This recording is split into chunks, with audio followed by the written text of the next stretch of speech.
মুসলিম দেশে? প্রশ্ন করছেন এক ভাই যে মুসলিম দেশে অমুসলিম দেশে কি নাগরিকত্ব নেওয়া যাবে কিনা। মাসলাটা অত্যন্ত সেন্সিটিভ, মনে রাখবেন। অমুসলিম দেশে নাগরিকত্ব কেউ যদি কোনো ইচ্ছাকৃত নেয় তাহলে সে কুফরি করল। রাসূলুল্লাহ সাল্লাল্লাহু আলাইহি ওয়াসাল্লাম বলেছেন লা ইয়াতারাআ নারানি, ঈমানদার এবং কাফেরের নূর আগুন একসাথে জ্বলতে পারে না। এবং রাসূলুল্লাহ সাল্লাল্লাহু আলাইহি ওয়াসাল্লাম বলেছেন আনা বারিউন মিম্মান ইয়াসকুনু বাইনা যাহরানাইল মুশরিকিন, আমি ওই মুসলিম থেকে মুক্ত যে যারা মুশরিকদের সাথে অবস্থান করে ইচ্ছাকৃতভাবে। এখন বলতে পারেন আমাদের বাইরেতে ভারতে আছে, এইটা তো হচ্ছে বাধ্য, তারা ইচ্ছা করে তো আসতে পারতেছে না, তাদের তো কোনো যাওয়ার জায়গা নেই, তারা ওখানে তাদের জন্ম হয়েছে, তারা ওখানে বড় হয়েছে। কিন্তু অন্য কোথাও যাওয়ার জায়গা থাকলে ঈমান যদি কোনো তাদের বাস্তবায়ন করতে সুবিধা হচ্ছে তাহলে অবশ্যই তাদেরকে হিজরত করতে হবে, বাধ্যতামূলক হিজরত করতে হবে। কিন্তু যদি ঈমান নিয়ে থাকতে পারে সেখানে থাকবে।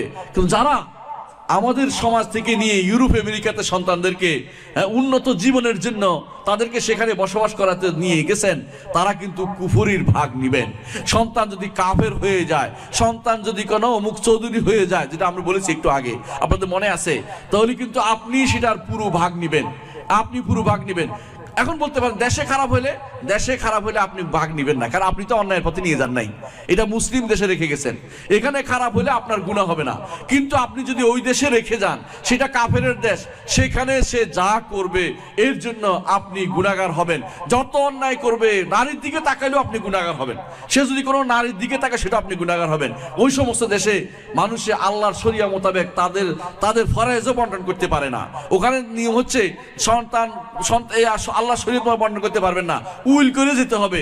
উইল ইসলামী দৃষ্টিতে মৃত্যুর পরে হয়, মৃত্যুর পরে শুধুমাত্র ওয়ারিশের জন্য উইল হয় না, ওয়ারিশ নয় তাদের জন্য উইল হয়। ওদের উইল আমরা করতে পারি না, কারণ ওদের তো নাসারাদের উইল। আমাদের সম্পদ বন্টনের সুযোগ রাখা হয় নাই। সুতরাং যে কেউ নিজের সন্তানকে ওই সমস্ত রেখে আসবেন, তারা কিন্তু কুফরিতে লিপ্ত হলেন। এবং সন্তান যদি কাফের হয়ে যায়, দায়ভার আপনি বহন করতে হবে। আপনি কবরে গেলেও গুনাহে জারিয়া বন্ধ হবে না। আর একটা জিনিস মনে রাখবেন, এখন বলতে পারেন যে কে কাউ কি নিজের থেকে কিছু অ্যাকশন আছে কিনা। দাওয়াতের জন্য কেউ যেতে পারবে, আল্লাহর পথে দাওয়াতের জন্য। শর্ত হচ্ছে এটা, নাগরিকত্ব নিবে না, দাওয়াত দিয়ে আবার ফিরে চলে আসবে। মুসলিম দেশে চলে আসার জন্য তার মাথা থাকতে হবে যে আমি ওখানে দাওয়াতের জন্য গেছি। ওখানে যাইয়া বাড়িঘর কিনে সারা বছর পিছিয়ে দৌড়াচ্ছে সুদের ইয়ার পিছনে, কিসের ঋণ পরিশোধের পিছনে দৌড়াচ্ছেন। অনবরত সুদ কিভাবে মুক্ত হতে পারবে, কারণ ওখানে গেলেই কোম্পানিরা আসে বলে তুই এটা বাড়ি কিন, বাড়ির পিছনে লাগাই দেয় আপনারা, বুঝছেন তো।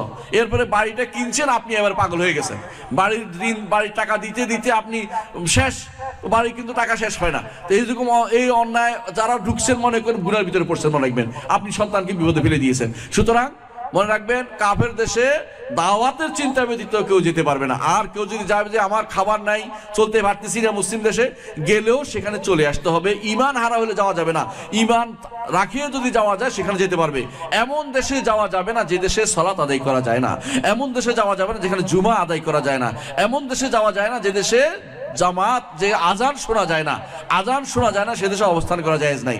ঈমানদার সেখানে শুধুমাত্র দাওয়াতের কাজে, অথবা যদি কোনো রাষ্ট্রীয় কোনো দায়িত্ব পালনের জন্য যাবে সেটা যাবে, অথবা ব্যবসার কোনো কাজে যাবে, কিন্তু সাথে সাথে চলে আসতে হবে। ওখানে অবস্থান করা তার জন্য বৈধ নয়। আমাদের সন্তানদেরকে নষ্ট না করি, ভবিষ্যৎ প্রজন্মকে নষ্ট না করি।